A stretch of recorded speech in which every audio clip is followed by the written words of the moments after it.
একজন বাদশাহ প্রতি রাতে ছদ্মবেশে তার রাজ্য পরিদর্শন করতে বের হতেন। তিনি প্রজাদের দুঃখ কষ্ট নিজে যাতে খোঁজ নিতে পারেন সেই জন্য এমনটা করতেন। একদিন রাতে তিনি ও তার এক মন্ত্রী ছদ্মবেশে বের হওয়ার জন্য প্রস্তুত হচ্ছেন। মহারাজ, আজও কি ছদ্মবেশে রাজ্য পরিদর্শনে বের হবেন? আজ না হয় বিশ্রাম নিন।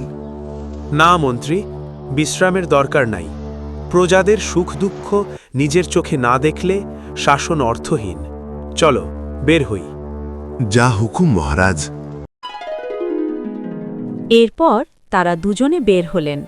হাঁটতে হাঁটতে তারা একটি অন্ধকার গলিতে এসে থামলেন।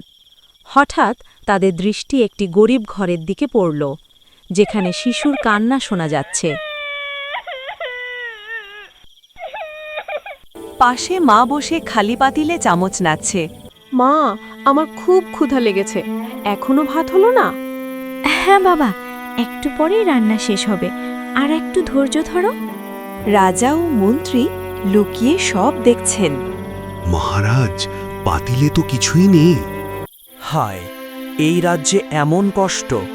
মা শুধু সন্তানের মন ভোলাতে অভিনয় করছে। মা, আমি আর পারছি না, আমার অনেক ক্ষুধা লেগেছে। চুপ কর বাবা, এখনই হয়ে যাবে। এই দৃশ্য দেখে রাজা গভীরভাবে চিন্তিত হয়ে মন্ত্রীকে নিয়ে সেখান থেকে রাজপ্রাসাদে চলে গেলেন। মন্ত্রী, কাল রাতে যে দরিদ্র মহিলাকে দেখেছি তাকে অবিলম্বে রাজদরবারে ডেকে আনো। যেমন আদেশ মহারাজ। গরিব মহিলা ভয়ে ভয়ে দাঁড়িয়ে। ভয় পেও না মা, বলো কাল রাতে তুমি কেন খালি পাতিলে রান্না করার অভিনয় করছিলে? মহারাজ, ঘরে এক মুঠো চালও ছিল না, বাচ্চাটা ক্ষুধায় কাঁদছিল, তাই তাকে শান্ত করতে এমন করছিলাম। মহারাজ, আমরা আপনার রাজ্যের এমন অবস্থা জানতে পারিনি। এই রাজ্যে কোনো শিশু ক্ষুধায় কাঁদবে, এটা আমার ব্যর্থতা।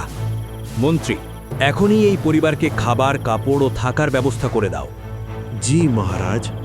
আর আজ থেকে আমার রাজ্যে কেউ ক্ষুধার্ত থাকলে তার দায়িত্ব সরাসরি রাজদরবারের। মহারাজ, আপনি শুধু রাজা নন, আপনি আমাদের পিতা। প্রজারা ভালো থাকলেই তো রাজা হওয়া সার্থক। একজন সত্যিকারের শাসক সেই যে প্রজাদের কষ্ট অনুভব করে এবং তা দূর করার দায়িত্ব নেয়।